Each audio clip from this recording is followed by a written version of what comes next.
Tuesday, September 26th. Today was our second game of the season and our first home game at Tangerine Middle. The opponents were from Kinno Middle School. They wore black uniforms with silver letters. Pretty sharp. Henry D told me they beat us last year. We had an impressive turnout of fans. In fact, I've never seen so many fans at a kids' soccer game. Some of them are obviously regulars because they brought along water and tangerines for the team. I recognized Teresa and Louise Cruz. They were standing with a man who looked like he could be their father. Was he the Tomas whose name was written on the truck? There were a lot of mothers with little kids. A couple of ladies had lawn chairs, but everybody else, and there must have been 100 kids and grown-ups, stood for the entire game.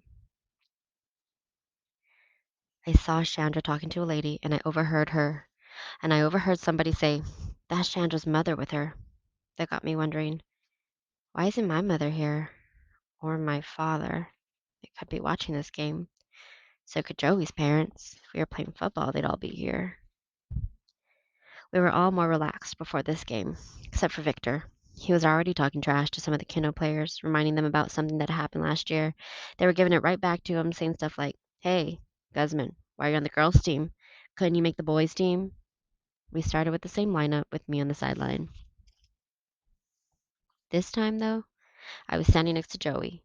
He's now wearing number 19 for the War Eagles. The referee was clearly a cut above the last one we had. A Kinno defender took Maya down in the penalty area, and he blew the whistle right away. Maya drilled the penalty kick, upper right, into the net. We were up 1-0 in the first minute. But these were not the Palmetto Whippoorwills. They had a good offense. They were fast, and they knew how to move the ball. Chandra was Chandra was very busy in the goal. She looked sharp out there, really on her game. That's what I think when I watch Chandra in goal. How sharp she looks, how big she looks, like one of those American gladiators. What must people think when they see me in goal? How small I look, how goofy I look in my goggles. Jolly and Mono sandwiched a guy in front of our goal and got whistled for it. Penalty kick. Chandra never got a hand on the ball, and it was suddenly 1-1. I wouldn't have gotten a hand on it either. At least, I don't think I would have. Standing on the sideline for this game was a pleasure after that awful time we had at Palmetto. These are two teams who know how to play soccer. Some highlights. Maya stopped on a dime, passed the ball back to Tino, who drove it into the goal.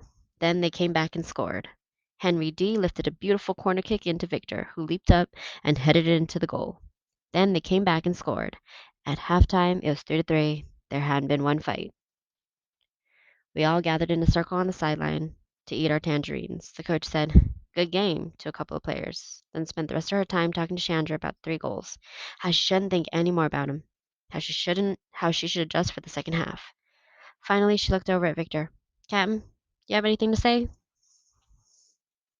We all turned toward Victor, and we saw why he hadn't been talking or drawing any attention to himself. He had his hand pressed against his forehead, trying to stop a trickle of blood from running down his face.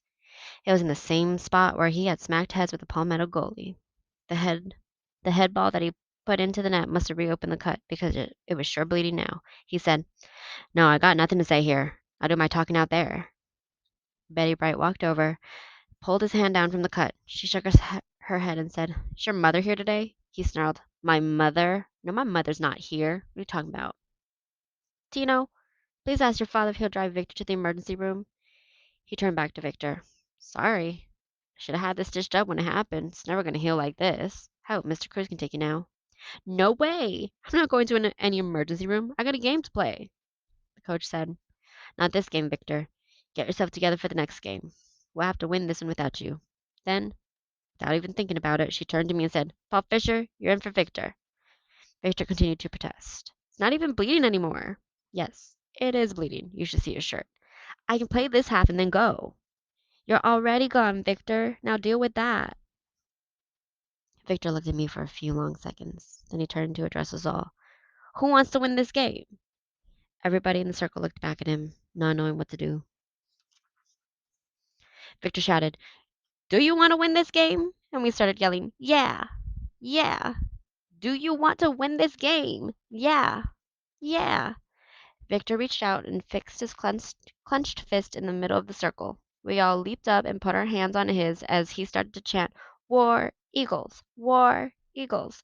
We started moving our hands in unison, up and down, changing the chant into the frenzied cry of war, war, war. We opened the second half with fire in our eyes, even though we had me instead of Victor. This time, it was the defense that sparked the rally. They wouldn't let the Kino players across the midfield line with the ball. Mano, Dolly, Hernando, they kept pounding the ball upfield to the strikers.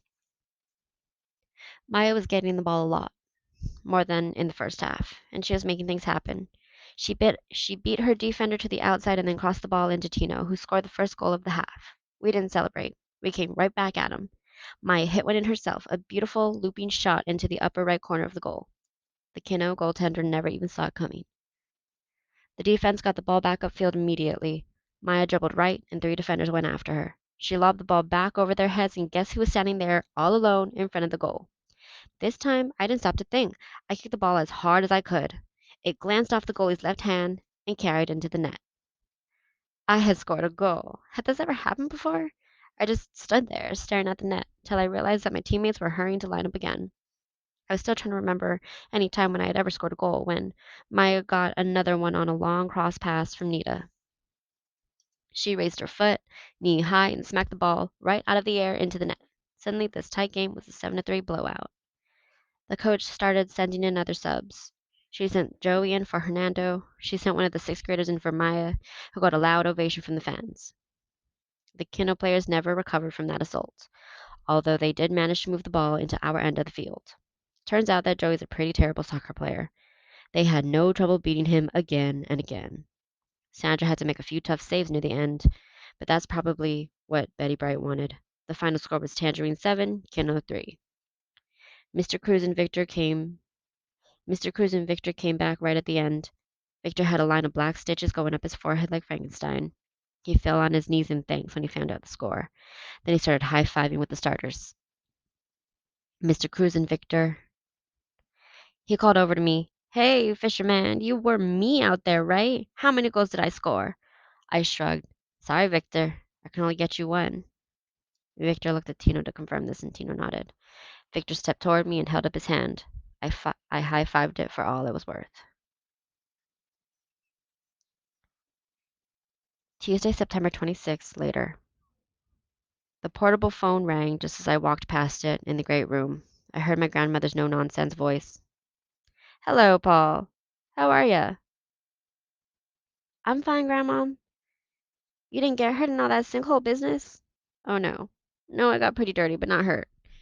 And how are you otherwise? Mom walked in and mouthed the words, Who is it? I said out loud, Grandma. She reached out for the phone. I signed off. I'm all right, Grandma. Here's Mom. Mom always seems eager to get on the phone with Grandmom and Grandpa. Dad and Eric certainly don't. They make themselves scarce. Mom began to tell her mother about the sinkhole and the emergency relocation plan, so I made my way upstairs. It sounded like she was going to be on for a long time, which is why I was surprised a few minutes later when she opened the door and held out the portable toward me. I mouthed the word, Grandma? She whispered back, No, a girl, and left. Puzzled, I said, Hello? Paul? Hi, it's Clara Clifton from Lake Windsor Middle. Do you remember me? Yeah. How's it going? I couldn't think of a thing to say, so she continued, I just wanted to find out how you like Tangerine Middle. Joey says it's really different. I don't know what he means by that. Neither do I. Maybe he just means that it's a tougher place. Yeah? So what are the kids like? Some of them are pretty tough. They have gangs and stuff, but the kids I'm with are cool.